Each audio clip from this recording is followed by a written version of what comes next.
और इनकी लड़ाई जो थी ना वो थी कि इक्वालिटी के लिए, ठीक है, blacks and whites are equal rights मिलने चाहिए। तो ये बता रहे हैं कि ये जो डिस्क्रिमिनेशन मतलब भेदभाव, किसमें, ब्लैक्स में, ठीक है, ब्लैक्स को नीचा समझा जाता था तो वाइट को अच्छा समझा जाता था। तो ये डिस्क्रिमिनेशन होता है कि किसी को अच्छा समझना, किसी को बुरा समझना। तो ये इसके खिलाफ इन्होंने लड़ाई लड़ी थी और ये काफ़ी साल जेल में भी, प्रिजन में इन्होंने बिताए हैं, ठीक है। और रेजिलियंस होती है, इनके अंदर एक डिटर्मिनेशन था और लगातार इनकी कोशिश थी, स्ट्रगल थी, किसके लिए, फ्रीडम के लिए, किसके लिए, इक्वल राइट्स के लिए भी, ठीक है, और ताकि उनको कोई नीचा ना समझा जाए ब्लैक्स को, ठीक है। तो वो लड़ाई इन्होंने, रेजिलियंस मतलब पूरी लगातार कोशिश करनी, ठीक है, उसको कहते हैं, परसिस्टेंस भी कहते हैं इसको, ठीक है। आंसर दो। Good morning everyone. Good morning, everyone. Today, I'd like to discuss two pieces of literature that offer powerful insight into the resilience of human spirit required to transcend discrimination. हाँ, transcend मतलब ख़त्म करना। Resilience के बारे में कह रहे हैं कि ह्यूमन स्पिरिट जो है उसके अंदर रेजिलियंस है, तभी उन्होंने ये डिस्क्रिमिनेशन ख़त्म की, ठीक है। Okay, good morning everyone. Good morning, everyone. Today, I would like to discuss two pieces of literature that offer a powerful insight into the resilience of human spirit required to transcend discrimination. They are Nelson Mandela Long Walk to Freedom and Adrian Rich The Trees.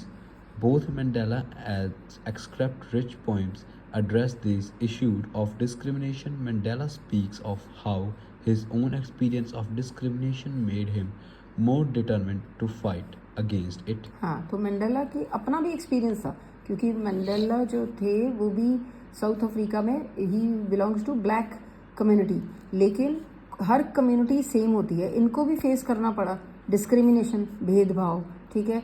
इनको मतलब इनको first class जो है वो नहीं समझा जाता था, इनको हमेशा वेट करनी पड़ती थी, कोई भी पर्क्स लेने के लिए या कोई भी चीज़ें जो हैं एंजॉय करने के लिए, जो पब्लिक प्लेसेस होती हैं वहाँ जाने के लिए भी इनको प्रायोरिटी नहीं दी जाती थी सब ब्लैक्स को। इनको पर्सनल एक्सपीरियंस था, इसीलिए इनका डिटर्मिनेशन और ज़्यादा हो गया इसके अगेंस्ट कि मैं ये जो लड़ाई लड़ूंगा, ठीक है, अपार्थाइड की और इक्वालिटी की, ठीक है।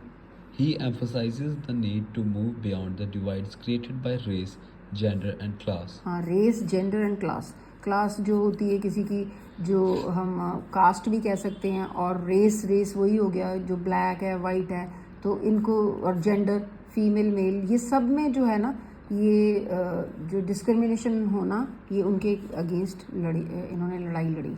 Similarly, Rich's poem acknowledged the discrimination faced by the trees. हाँ, अब ये जो पोएम हमने की है आज, तो इसमें ट्रीज को भी डिस्क्रिमिनेशन फेस करनी पड़ रही है, ट्रीज के लिए भेदभाव कर रहे हैं, ठीक है।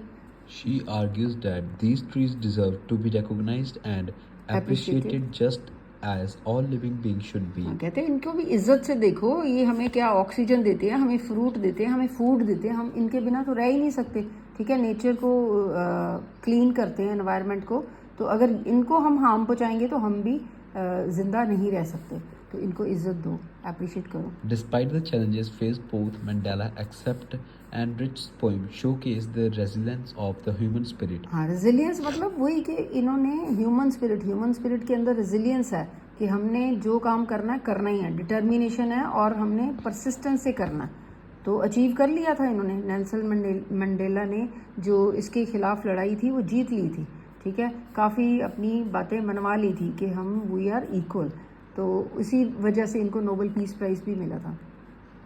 मंडेला परसिवियरेंस, अब आ गया ना ये वर्ड परसिवियरेंस, परसिस्टेंस, तो ये इसका ही दूसरा जो है वो वर्ड है। रेजिलियंस मतलब Perseverance and persistence and unwavering determination. Unwavering मतलब जो डोलता नहीं है, ठीक है ना, जो हिलता नहीं है। डिटर्मिनेशन मतलब पूरा अगर मन बना लिया कोई चीज़ करनी है तो करनी है, उसमें फिर वेवर नहीं करना, हिलना नहीं है, ठीक है, डोलना नहीं है। फाइट अगेंस्ट द डिस्क्रिमिनेशन, ये वही चीज़ लिखी है। और even in the face of great adversity, चाहे वो जेल के अंदर भी उनको डाल दिया कितने सालों के लिए, फिर भी वो एडवर्सिटी थी ना उनके लिए, एडवर्स कंडीशन थी, बुरी हालात थे, लेकिन फिर भी वो उनका जो डिटर्मिनेशन है वो नहीं डोला। जैसे भगत सिंह जी का भी नहीं डोला था कि जब उनको भी जेल में डाल दिया तो वो भी कह रहे थे कि चाहे हमें मार दो लेकिन हमें आज़ादी चाहिए. Inspires us to do Inspire the us same. to do same. Rich's poem also speaks to resilience of nature which continues to thrive even in the face of human neglect and disregard. हाँ, disregard होता है कि बेइज्जती करनी, regard नहीं करना, ठीक है, या फिर उनको जो है अप्रिशिएट नहीं करना. अप्रिशिएट करना चाहिए ना कि ट्रीज़ कितने हमारे लिए है ना, सब कुछ ट्रीज़ देते हैं, ऑक्सीजन देते हैं, फूड देते हैं, फ्रूट देते हैं, तो इसके बिना तो हम जिंदा ही नहीं रह सकते. तो उनको हम निगलेक्ट करते हैं, उनकी तरफ हम ध्यान नहीं देते, ठीक है, हम डिफॉरेस्टेशन कर देते हैं और हम एफॉरेस्टेशन कम करते हैं. तो हर इंसान को काफ़ी ट्रीज़ लगाने चाहिए अपनी लाइफ टाइम में.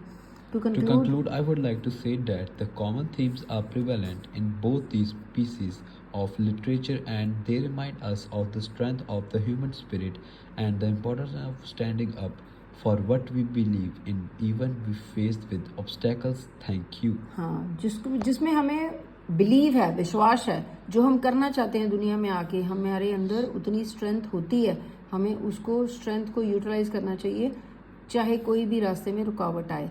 और दो पीसेस कौन से हैं, ये लिटरेचर के दो पीसेस कौन से हैं, एक नेल्सन मंडेला का पीस ऑफ लिटरेचर कौन सा, लॉन्ग वॉक टू फ्रीडम, ये उन्होंने जो है बुक लिखी थी, ठीक है. एंड ये जो है पोएम जो हमने आज की है द ट्रीज, तो इसमें जो है ये दूसरा लिटरेचर है, पीस ऑफ लिटरेचर, इनको कहते हैं पीस ऑफ लिटरेचर. दोनों पीस ऑफ लिटरेचर में सेम ही बात है, ठीक है.